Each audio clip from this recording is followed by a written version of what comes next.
விவசாயி பைசா அடிக்காதீங்க. இதனால உருவாக்க நாங்க பட்ட கஷ்டம் எங்களுக்கு தான் தெரியும்.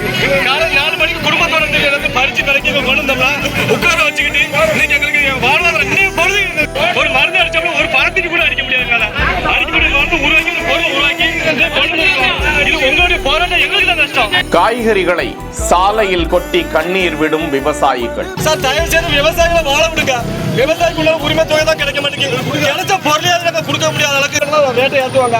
நீங்க எங்கிட்டும் விலையை குறைக்கலாம் ஏற்ற விட மாட்டியா, எங்களுக்கு உண்டான பொதுக்குள்ள விலையும் கிடைக்க விட மாட்டியா. அப்ப நாங்க எப்படிதான் எங்க வாழ்வாதாரத்தை தீர்மானிக்க. தென்காசி நகராட்சியில் வாய்க்கால் பாலம் என்ற பகுதியில் காய்கறி சந்தை நடந்து வந்த நிலையில் அங்கு புதிய கட்டுமானம் கட்டப்படுவதால் அங்குள்ள நகராட்சி பூங்காவில் தற்காலிகமாக காய்கறி சந்தை அமைக்க நடவடிக்கை மேற்கொள்ளப்பட்டது. இந்த நிலையில் புதிதாக கட்டப்பட்டிருக்கும் சந்தையில் 77 கடைகள் இருக்கும் நிலையில் ஏலம் விடப்பட்டு கடைக்காரர்களுக்கு கடை ஒதுக்கி தரப்படும் என நகராட்சி நிர்வாகம் அறிவித்ததால் இதற்கு வியாபாரிகள் கடுமையான எதிர்ப்பு தெரிவித்தனர். மேலும் தொடர்ந்து வியாபாரிகள் இது தொடர்பாக நகராட்சி நிர்வாகத்தில் மனு அளித்தும் கோரிக்கை விடுத்தனர். ஏராளமான வியாபாரிகள் தங்களது கடைகளை அடைத்து போராட்டத்திலும் ஈடுபட்டு வருகின்றனர். இந்த நிலையில் சந்தைக்கு காய்கறிகளை இறக்குவதற்காக விவசாயிகள் அங்கு வந்தபோது ஏமாற்றம் அடைந்து காய்கறிகள் வீணாக போய்விடுமே என கூறி கண்ணீருடன் அந்த காய்கறிகளை சாலையிலேயே கொட்டினர். செய்திகளை வழங்குவோர் Manju group, SIMS pharmacy and clinic, grand royal tours.